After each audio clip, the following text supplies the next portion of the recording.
Hello everyone, welcome to Royal Gyan. आज के इस वीडियो में हम जो एटॉमिक मॉडल्स हैं उनको देखेंगे। और जैसे एटम है, एटम के बारे में सबसे पहले जॉन डाल्टन ने बताया था, ये तो मैंने बहुत पहले ही बताया था।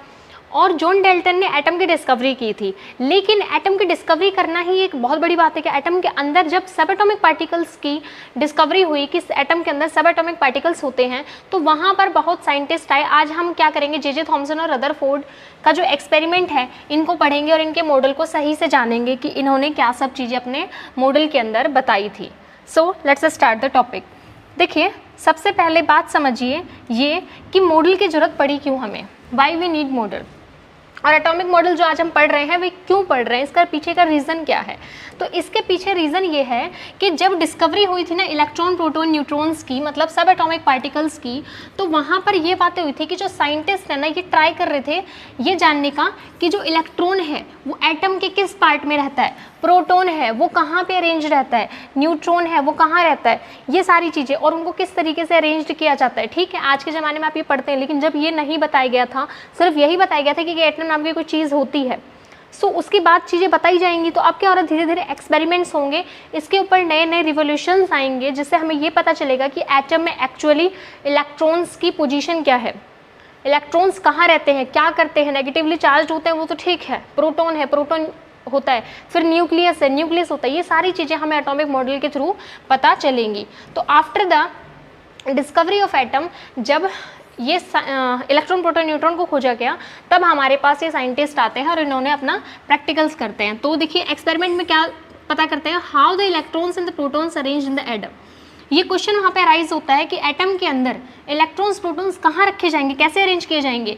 तो इसको पढ़ने के लिए हम सबसे फर्स्ट जो मॉडल जो प्रपोज हुआ था, दैट इज जे थॉमसन का मॉडल इन 1904 के अंदर। देखो, इलेक्ट्रॉन की डिस्कवरी हो चुकी है, ठीक है, लेकिन जे थॉमसन का जो मॉडल है उसको भी तो पढ़ना पड़ेगा ना कि जे थॉमसन ने क्या बताया एटम को लेकर के कि एटम ऐसा होता है ना। तो ध्यान रखिए, सबसे पहली बात ये कि जे थॉमसन मॉडल को पढ़ने से पहले आप ये जानिए कि जे थॉमसन का जो मॉडल है एटॉमिक मॉडल, उसको प्लम पुडिंग मॉडल और वाटरमेलन मॉडल भी कहा जाता है। अब देखिए, ये बहुत पुरानी बात है।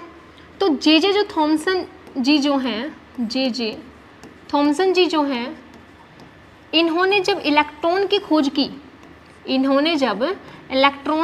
की, तो इन्होंने क्या किया, एक दिन है ना वाटरमेलन देखते हैं, ऐसा मतलब आप मान लीजिए वाटरमेलन देखते हैं, और वैसा ही जब इन्होंने अपने एक्सपेरिमेंट किया उसके अंदर ये पाया कि जो एटम है ना वो एटम एक वाटरमेलन की तरह होता है, एक वाटरमेलन की तरह होता है।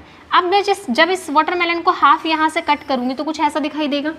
अब देखिए, ये जो रेड वाला पार्ट है ना, दिस रेड पार्ट, इन्होंने बोला जे थॉमसन जी ने कि जो रेड पार्ट जैसे uniformly distributed in on the watermelon है, इसी तरीके से पॉजिटिवली चार्ज पार्टिकल्स होते हैं, पॉजिटिवली चार्ज पार्टिकल्स होते हैं जो कि यूनिफॉर्मली डिस्ट्रीब्यूटेड होते हैं in all the atom. Okay, and जैसे ये सीड्स दिख रहे हैं, ये सीड्स नहीं है, ये सीड्स नहीं है, ऐसा किसने बोला, जे थॉमसन ने। उन्होंने बोला जैसे वाटरमेलन के अंदर सीड्स होते हैं उसी तरह एटम के अंदर इलेक्ट्रॉन्स एम्बेडेड होते हैं इन ऑल द पार्ट।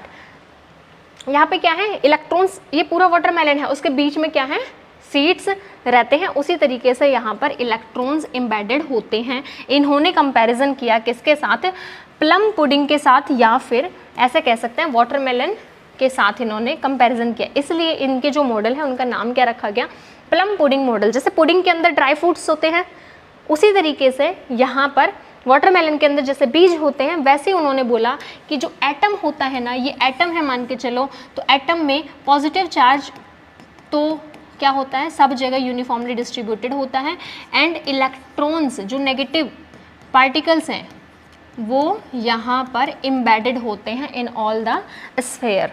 ये बातें जे थॉमसन के मॉडल में बताई गई थी, और जे थॉमसन ने इसीलिए इनका नाम क्या क्या रखा वो आप जान लीजिए, प्लम पुडिंग मॉडल और द वाटरमेलन मॉडल। सो देखिए, जे थॉमसन का जो एटॉमिक मॉडल है 1904 में, ये जे थॉमसन ने अपने, देखिए 1898 के अंदर जे थॉमसन ने प्रपोज किया कि एटम जो है ना हैज़ अ स्पेरिकल शेप। उनके पास क्या होता है, स्पेरिकल शेप होता है with the radius of about 10⁻⁻10 metres. क्या बोला इन्होंने कि जो एटम होता है ना उसका जो रेडियस होगा वो कितना होता है, स्पेयर है, और स्पेयर का कुछ ना कुछ रेडियस होता है। तो ये जो रेडियस है ना, दिस रेडियस इज 10⁻⁻10 मीटर्स बोला गया।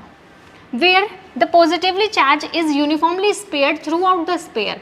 जो स्पेयर होता है, ये जो कंप्लीट स्पेयर है, इस स्पेयर में यूनिफॉर्मली डिस्ट्रीब्यूटेड है, आप इसमें देख लीजिए, यूनिफॉर्मली डिस्ट्रीब्यूटेड है ऑन ऑल दिस स्पेयर, क्या, पॉजिटिवली चार्ज्ड, ठीक है। And electrons are embedded within this positively charged. ये जो पॉजिटिवली चार्ज्ड स्पेयर है, इसी के बीच बीच में क्या रखे हुए हैं, इलेक्ट्रॉन एम्बेडेड हैं, धसे हुए हैं, in the way of creates a stable electrostatic arrangement. और यहाँ से क्या हुआ, इन्होंने ये मॉडल इसलिए बताया क्योंकि इनकी जो बातें हैं ना वो ये कहा गया कि पॉजिटिव और नेगेटिव दोनों ही, मतलब पॉजिटिव तो पूरी जगह पे फैला हुआ है और नेगेटिव बीच बीच में एम्बेडेड है, बट दोनों को जब आप काउंट करेंगे तो आपको जो एटम मिलेगा, दिस एटम इज न्यूट्रल। मतलब जितने पॉजिटिव पार्ट है इसका उतना ही इसका नेगेटिव पार्ट है, दैट्स वाई ये क्या है, न्यूट्रल है। यही बातें यहाँ पर बोली जा रही हैं कि creates a stable electrostatic arrangement. वहाँ पे पॉजिटिव नेगेटिव इक्वल है, इसलिए यहाँ पर ये देख लीजिए, ये इनकी डिस्कवरी के अकॉर्डिंग एटम का जो स्ट्रक्चर होगा कुछ ऐसा होगा, according to the J Thomson. अब जे थॉमसन की जो थ्योरी है, इसके थ्रू देखिए, इसके कुछ पॉस्टुलेट्स हैं जिसके ऊपर क्वेश्चन आता है।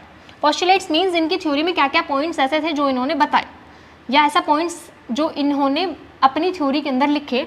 तो वो क्या है, atom is a uniform sphere of positive charge, कि जो एटम होता है ना एक स्पेयर होता है और इसमें यूनिफॉर्मली डिस्ट्रीब्यूटेड पॉजिटिव चार्ज होते हैं। ये बातें इन्होंने सबसे फर्स्ट पॉइंट कहा अपने जो वो है मॉडल उसके अंदर। Now electrons are embedded in this sphere. इसी स्पेयर के अंदर, अगर ये स्पेयर कंप्लीटली पॉजिटिव चार्ज है तो इसी के बीच बीच में क्या है, इलेक्ट्रॉन्स एम्बेडेड हैं, लाइक प्लम्स इन पुडिंग। जैसे जो प्लम्स होते हैं पुडिंग के अंदर एम्बेडेड रहते हैं, सेम उसी तरीके से वाटरमेलन के अंदर सीड्स रहते हैं, सेम वैसे ही इलेक्ट्रॉन्स एम्बेडेड होते हैं the positive sphere of the atom. Now the total positive charge equals to the total negative charge. अगर यहाँ पर पॉजिटिव चार्ज की कुछ वैल्यू है तो उतनी ही वैल्यू नेगेटिव की भी होती है, इसीलिए overall the atom is neutral.